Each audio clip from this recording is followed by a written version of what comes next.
Okay. Hi everyone, Patricia Worby, Alchemy Therapies here, and today delighted to continue my series of conversations with other practitioners and to welcome today Janie Perry, naturopathic nutritionist and just all-round generally wonderful person who I'm so proud to call a friend. And today we're going to talk a little bit about her journey, how she got to be doing what she's doing, and we're going to try and tie it into what's currently going on. So Janie, welcome. It's fabulous. Good morning, Patricia. Lovely to be here. Thank you for inviting me on to your podcast shows. Yeah, that's great. Excited to be here.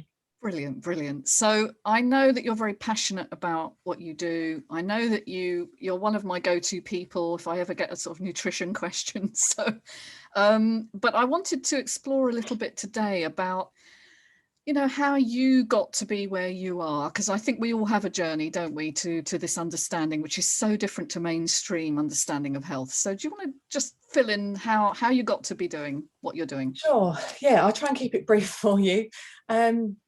I first got interested in nutrition from having some IBS issues, kind of in my, I think, early 20s it was, and had some investigations done and no problems. So that's when I started playing with the diet, really, and bought some of the Patrick Holford books and started exploring my foods.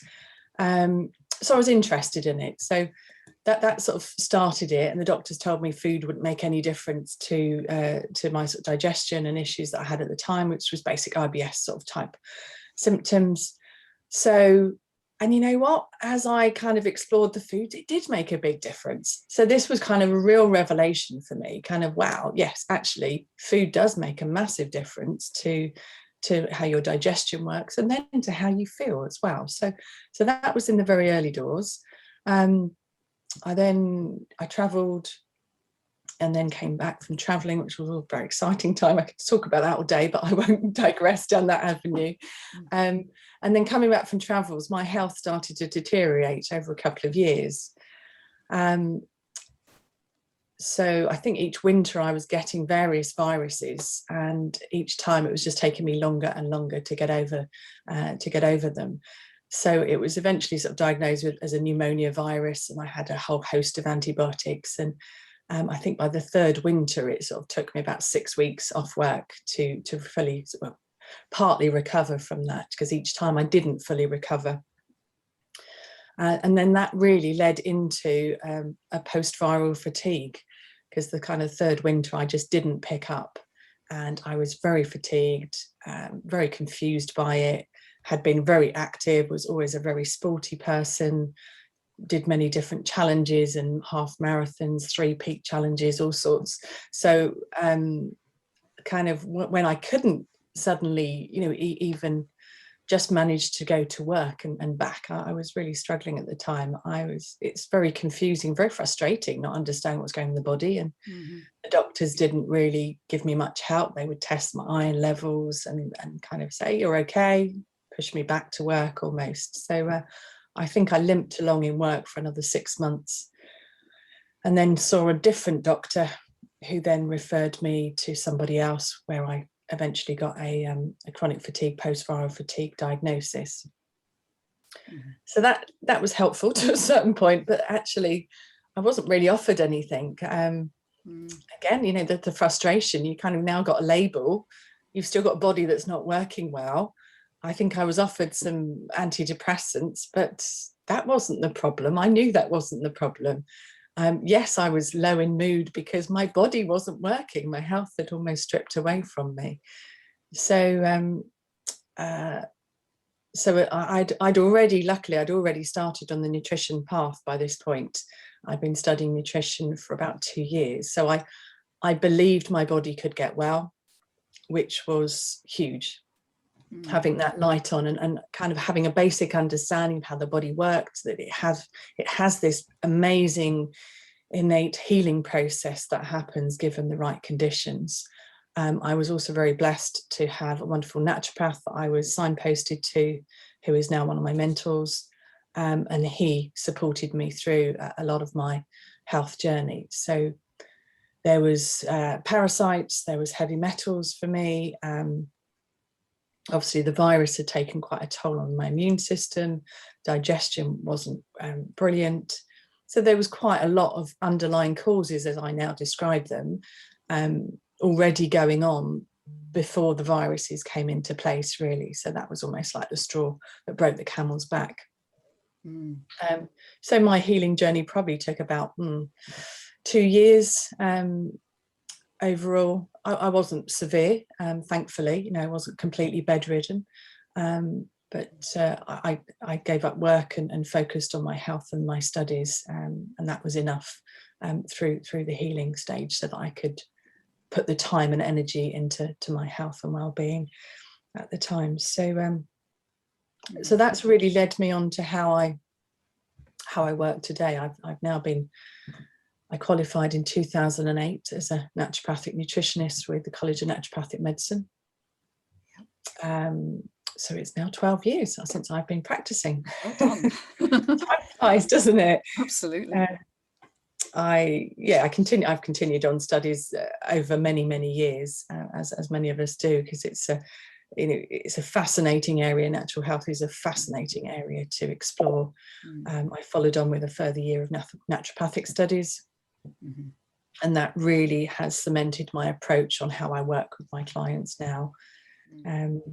Yeah, you've got a lovely model, haven't you? You were explaining to me before we came on air that you've got a model which I just love the sound of. So give us your understanding of that. Yeah, so I love to describe the kind of model of how I approach working with clients. So as the tree, basically. So you've got the roots of the tree in the soil below the surface, and that's the things that we don't see, and that's often what I say can be described almost as the hidden causes or the underlying causes. And then you've got the beautiful tree above the earth, and when it's healthy, you will see a healthy tree. And so in dis-ease, or when we have symptoms, often that's the branches of the tree. So we can address those symptoms or the branches of the tree, and we can certainly support those. So, for example, if someone's got many aches and pains, that's a symptom, so that's a branch of the tree. I may look at recommending someone some magnesium, because that's a relaxing nutrient, helps the muscles to relax. But what's causing the aches and pains? And that's where I'm looking below the surface at those roots of the tree. What's the sort of level of inflammation? What's the level of toxicity? If I use sort of my scenario, there was toxic metals, there was parasites, there was a lot of a very acidic terrain. I call this sort of terrain almost like the soil that the tree is within, and that for us within the body is the overall sort of systemic pH level. And ideally, if that's in a more alkaline state, then the body will be in a healthier state. When it's in a very acidic state, it is when imbalances can happen and disease is more likely to grow. So that terrain is very important, and that's what I work on, alongside almost removing that level of toxicity and things that aren't meant to be in the body, that can cause blockages, can cause problems. The aches and pains, for example, is a classic. So and certainly nutrient deficiencies as well can be an underlying cause and create some of that inflammation or create those aches and pains. Yeah. So does that help? Yeah, I love the idea of a tree in the soil, because I think we have to acknowledge, in fact, in natural medicine, that the human being is part of nature, and we have our roots really are well, the gut is primary, I think, and if you look at our relationship with the microbiome and how we absorb, and our environment, is what we're interacting with, and the health of our gut actually determines our response to that. So it's like you said, the health of our leaves, if you like, which is how we present in a physical form.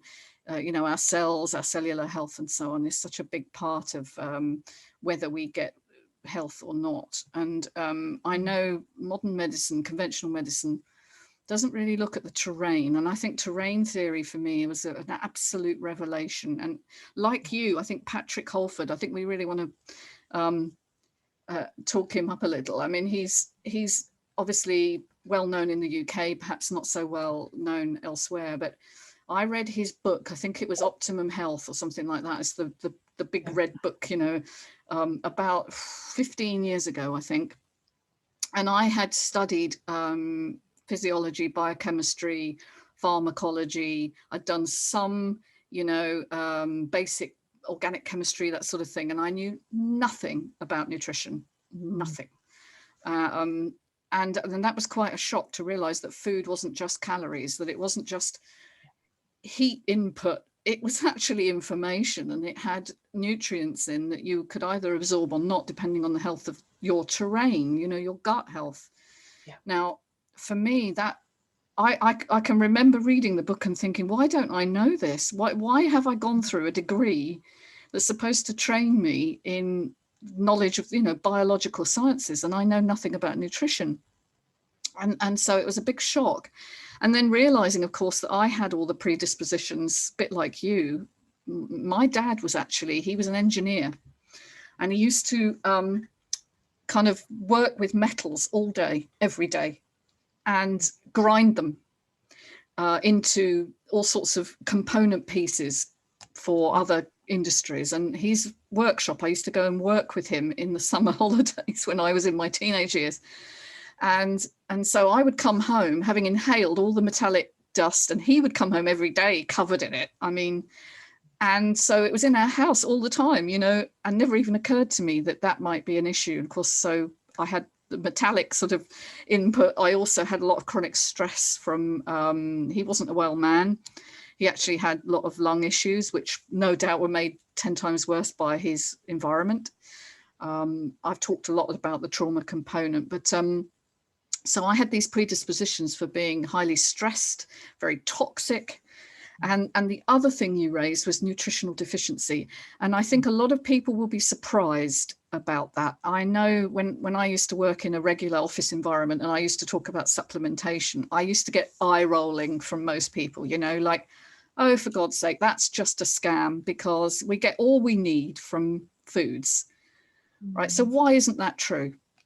Well, unfortunately not. I wish we could. And I think if we were to grow our own foods organically and really enriched soils, then maybe we could.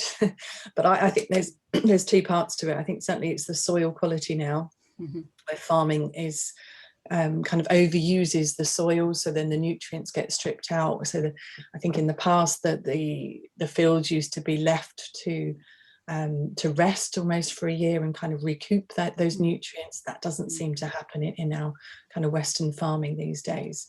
So you've got soil quality. Things are grown much faster often, and obviously the use of pesticides on the crops as well is adding toxicity onto the plants. So that's something else for us to process. So that another biochemical process that is then supported by key nutrients to allow that cycle to happen. And I think also because we are in the 21st century and our stress levels are higher, then our nutrient load is higher.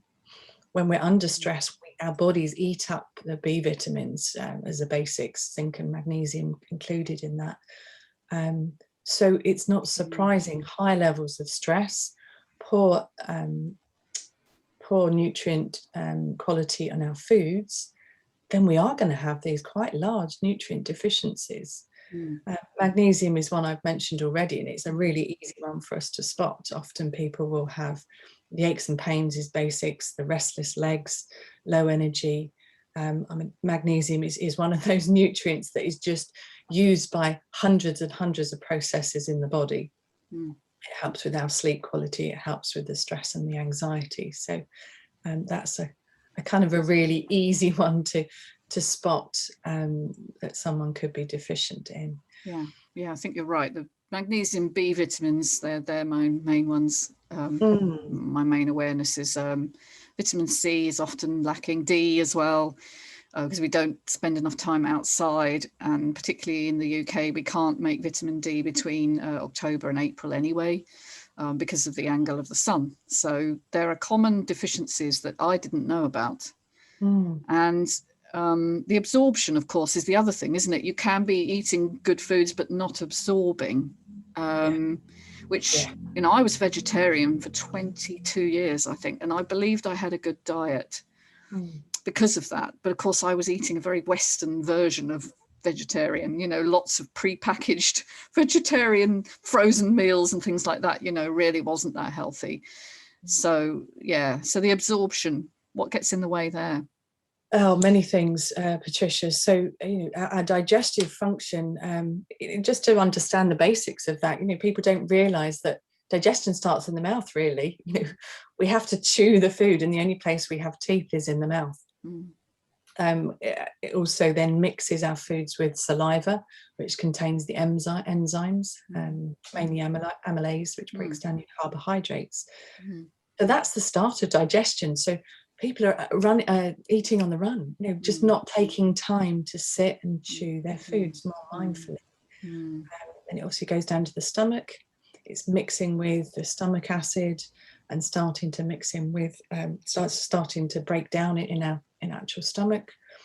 And again, our stomach acid can be deficient from key nutrients like zinc, which is one of the nutrients needed to help the body produce our stomach acid. Yeah. And actually, sometimes the stomach acid can be lower when people are experiencing things like heartburn and acid reflux. So obviously that's to check out. But often, you know, basic nutrient deficiencies like zinc massively impacts on that first level of digestion. And our digestion goes into our duodenum, the first part, the small intestine, where it's mixing with the enzymes that are released from the pancreas, and that's where a lot of the breaking down and the absorption of our nutrients happen. So again, if the health of the intestine is not in a good place, then our absorption is not going to happen. Now, this is where the microbiome also hugely come into the equation, because then the microbiome, which is within our small intestine and large intestine, help to ferment our foods, which is part of the digestion absorption process. So again, if we're deficient, or often our Western diet is very deficient in what we call prebiotic foods. So that's almost the foods that feed the microbiome to help them to proliferate and grow. So then often people are quite low in this microbiome. So that kind of completes off this digestion process.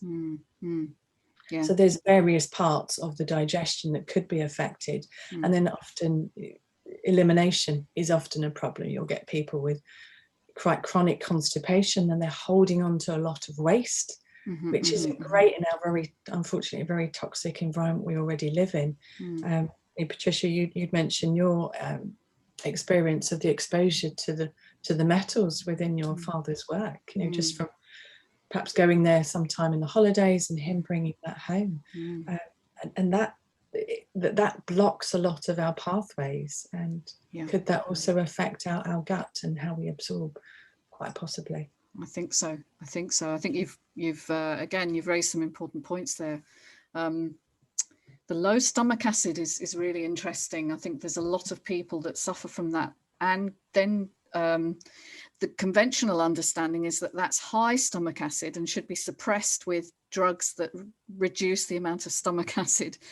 But what the natural medicine approach sort of suggests, that it's the stomach, the intelligence of the body is such that when there's low stomach acid, it's going to hold on to the contents longer, and it's going to prevent ejection from the pyloric sphincter down below, and so more will bubble up into the esophagus and cause the heartburn. And I certainly had heartburn as a symptom.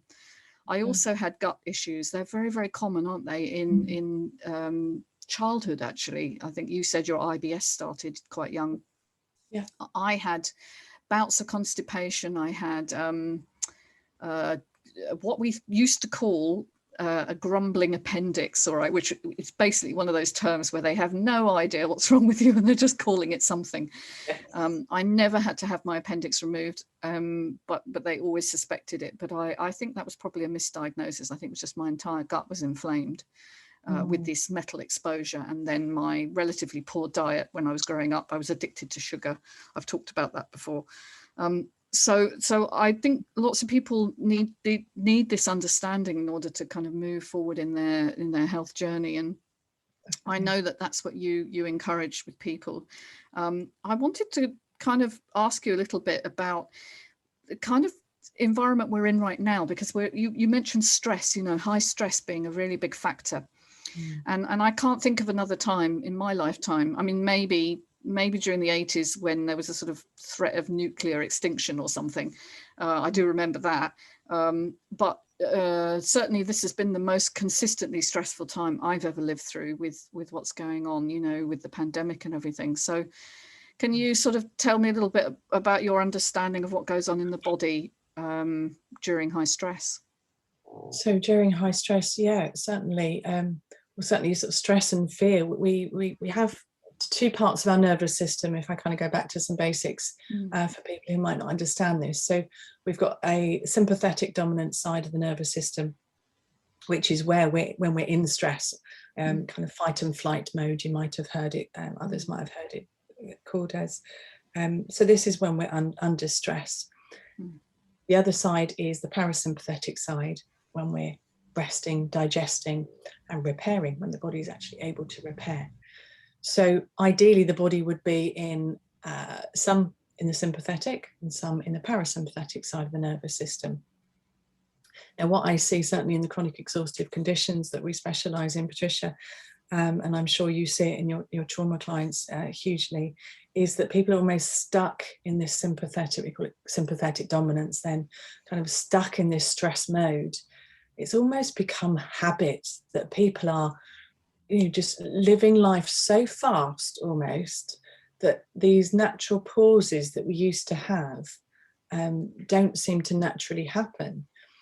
So this also comes back to the digestion, the quality of the digestion, because if we're in the sympathetic dominance and we're in that fight and flight mode, when our body naturally wants to so fight or flight, literally. So if you were going back to caveman days, if you were approached by a lion or a tiger, you would either stay and fight it, or you would more likely run away. So fight and flight response. Now in that mode, the digestion is nowhere a priority at all. So often that's where people might experience quite a quick elimination. Some people might say, before they go on stage, they've got to go to the toilet and kind of, they might get diarrhea or something. And this is where the body's very much in that fight and flight mode even. So retraining the body to relax is hugely, hugely important for the digestion to work, because that's when the body fully digests, and that's when it fully repairs and fully rests as well. So repair and rest. You see that a lot, don't you, in these clients, especially at this time. The pandemic's high stress on everyone. There's a lot of fear around. So if people are in fear mode, they're going to be stuck in that sympathetic dominance. So not surprising, Patricia, with what we're seeing around the sort of long COVID scenario, which we can relate to some of our clients in the post-viral and chronic fatigue picture. So what are your thoughts on that? I think it's very, very similar.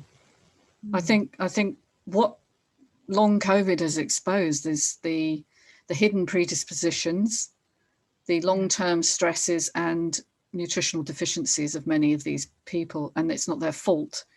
We're not saying in any way that it's something that somebody has done or not done. It's the way people are and the way the lives we're living and being encouraged to live. It's particularly hitting women of working age. That's what the data shows us. And that doesn't surprise me, because women, as we've seen during the pandemic, have been carrying a double load, having to keep working, usually from home, and also up till very recently homeschooling during lockdown as well. and women tend to hold a lot of the stress of society. That's just biologically a fact. We are more wired towards nurture and cooperation in our brains. I'm not being sexist, it just is the way the brains are different. So I think what COVID has done is it's exposed what was already there but hidden. That women are carrying this high burden of stress. Some men too, of course. It's not exclusively women, but the men have been very vocal about it. Have you noticed? You know, the stories around long COVID have been largely male stories. You know, I was fine till I got COVID, and then, you know, they've been writing about it, blogging about it, talking about it on the media. And we have known and been working with patients like this who have been sitting at home for years and years and years, not able to work, not able to function, you know, but largely ignored because it's a female quote unquote problem. And even though that's not entirely true, it's certainly a sort of 6, maybe 8 to 1 ratio of women to men, largely due to the differences in immunity. So it's not great. I by no means think it's a good thing, but I do think it's going to have powerful and positive effects in the longer term if we can help people understand this model. The root and branch model that you've so eloquently described is that we have to change the roots before we look at the symptoms, you know. And part of what I do is I look at the roots in previous experience. So like for you, traveling, having the virus was the tipping point, but it wasn't the beginning. You know, the beginning was in your childhood, probably. And a lot of people don't realize that stress is not just the everyday stuff. It's not just redundancy or uncertainty or whatever. It can be a hidden unconscious stress of belief systems, understandings that we have about the world and who we are in the world, shame experiences, abuses, emotional difficulties with attachment to parents and so on. So there's so many of these predispositions that together cumulatively add up to this, what do we call it, the perfect storm of predispositional events until the tipping point comes along, and that's the trigger, isn't it? Completely. I can relate it very much to my story that I briefly mentioned at the beginning. There was a lot of stress for me sort of going on at the time. I think I'd split up with a partner, I'd moved house, I'd taken on promotion, and I'd started the studies within the past year. That was a classic perfect storm. And then the viruses were kind of that was literally the straw that broke the camel's back. And this is often what we see, but initially you don't. You know, initially it's the virus. It was the virus that caused it, and this is what we're hearing at the moment. It's the COVID, and yes, it is a nasty virus. You know, I've seen people around me. It is a nasty virus, as was my pneumonia virus 15 years ago. That was my tipping point. I am now very, very grateful and thankful for my experience of learning how to look after my body. So I'm very grateful for that experience. I now see it as a gift. When you're in it, no, maybe not. It's very frustrating. You don't understand it. But to kind of send that message out to people who are currently struggling, you know, with experiences of post-viral fatigue, whether that's long COVID or others, see this as a blessing, and there's something to learn on your journey. So the virus was that tipping point, but for me, then I delved into lots of what happened in the past. Unless there was some attachment issues there, I was a highly sensitive person, a very highly sensitive child. So things, thankfully, I didn't have any major traumas, but some of the small things affected me in a great way. Oh yeah, well, yeah, that's true. So I know. Yeah, it's not always big things, is it? It's sometimes these little cumulative small, what I call small T traumas, which I had as well. You know, I didn't have a major thing in my life. You know, it wasn't a one-off thing. It was lots of little things combined with this sensitivity. Yes, it is, and that's kind of almost what's create this internal stress, isn't it, Patricia? That's kind of there. So then external stresses aren't handled quite as well. So it's interesting. Yeah. And you know, I'd love to know a little bit more, Patricia, because I know that you do the trauma-informed training for practitioners. So that sounds really exciting. It's something I would like to know more about. So please. Oh, thank you. Yeah, well, We realised a while ago that trauma-informed practice is being gradually talked about in certain spheres. It's coming into, say, the prison service. To some extent, it's coming into schools. It started in the US via the adverse childhood experience studies, which were done over 20 years ago now, which showed that your early life experience of attachment and trauma determines your kind of life experience as to your health, your well-being, your behaviors, your job success, your income, and your longevity. You know, it was absolutely a groundbreaking series of research papers. And it's been coming in, but it's very slow to enter the health arena. And what we realized was, although there are some doctors, functional medicine doctors, using this understanding, that the general natural functional medicine practitioner doesn't necessarily think about trauma because it's considered a psychological problem. And we're not trained in psychology. But what I've discovered with my work is that it's not just in the mind, it's actually physiologically translated. And so my idea was to bring the biology and the biography together. And that's what I did. I wrote over 2 years ago now, I pulled together all the data and I sort of assimilated it all based on my approach to working with clients, because obviously I work through the body. So I'm not a psychologist in the traditional sense where you sit down and you tell me everything and we, you know, talk about it. I go through the body and I get them to notice and observe what's happening. So because the body is where you store all this, and it communicates directly with your survival brain and the physiological brain of the autonomic nervous system, what you've already described. So I've set the course up, I've recorded it, and we update it every year. We're just about to run it again, actually, Trauma Informed Practice from the Chrysalis Effect, who are an online organization who run training and programs for people with chronic exhaustive conditions. So it's in combination with them, but it's for any practitioner and indeed anyone who works with people.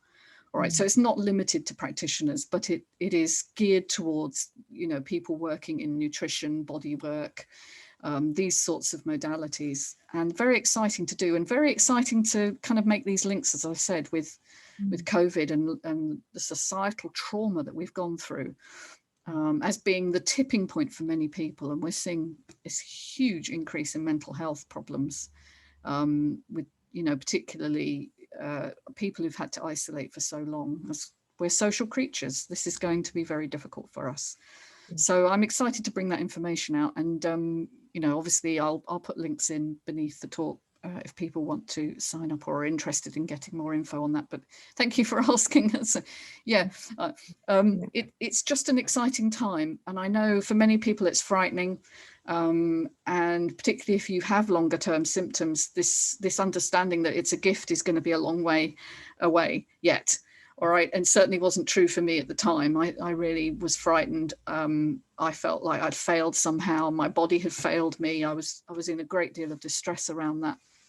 But eventually, when you kind of get to these roots and you have help, I think, from people like yourself, who are able to guide people through, I think that's what gives us the courage to explore deeper and to find out how we can live a more fulfilled life with more connection to our bodies and treat ourselves with more self-care and make these changes. So thank you. Can I just add in? Yeah, of course you can, yeah. I think something you touched on earlier, kind of coming back to the gift that I see it as, and part of that is now I'm now blessed to be a mum to a beautiful 5.5-year-old daughter. Oh, yes.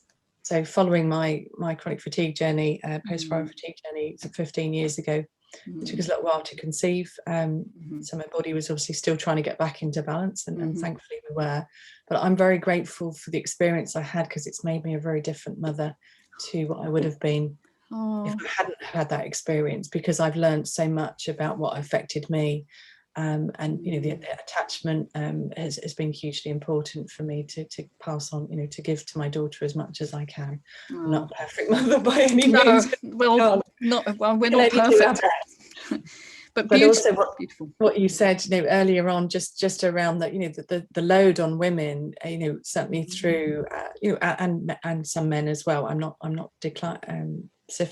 saying this just for women, but the burden, it has been a lot. It's been a complete juggling act to do work and homeschooling and trying to do what's best for them and keeping everything else sort of running in the background that you always do. It's been a load, and I know how to look after my self-care. So for those who haven't learned that, I can see that this has been a really stressful and quite fearful time for people. So for those people listening, do reach out for help, because there are many little things you can add in to support yourself. Yeah, simple things, isn't it? And as I say, getting support with that is one of the biggest advantages, I think.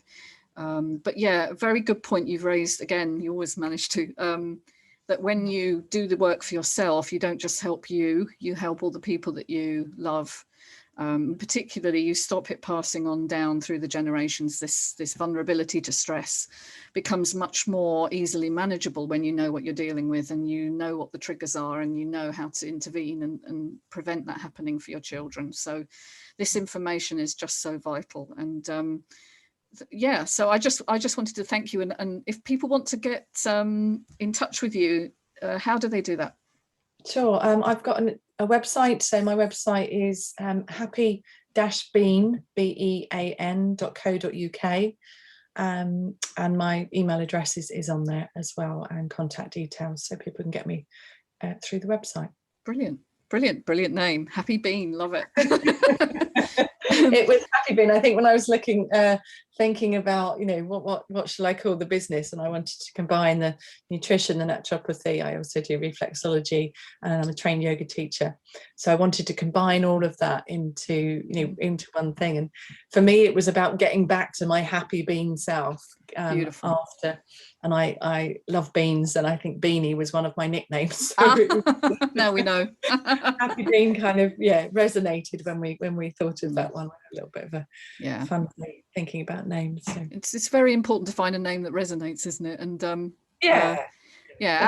mine came to me in a flash of awareness, intuition, alchemy.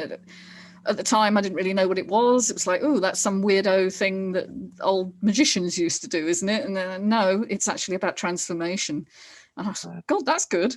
That's where mine came in. But it really wasn't. It wasn't anything I sort of thought about. It actually came in as I relaxed and allowed. And I think a lot of us are drawn to this work, not through conscious involvement, but that kind of unconscious attraction towards what we needed and didn't get. Definitely. So, yeah, definitely. I remember sitting in the first when I went to an open day at the college before I started studying, and sitting there listening to someone taking the nutritional therapy consult, and I just was like, that's what I want to do, and it just felt right in here, completely inside me. So you are drawn to these things, Patricia. I think we certainly are as practitioners, and a lot of it is from our own experience and learning. We have that huge experience to offer to people, because that's invaluable, isn't it, really, to share. It's what sets us apart, I think, is having had the experience that we're teaching others. We're not viewing them from looking down the hole going, oh dear, you've got chronic fatigue, oh dear, that's a shame. We're saying, I used to be there, I know how hard it is, and I know how I got out, and I'm going to help you do the same. So I just think it adds so much value to what we do. And thank you so much for speaking with me. I look forward to hearing your further exploits. And so take care, everyone. Speak soon. Bye.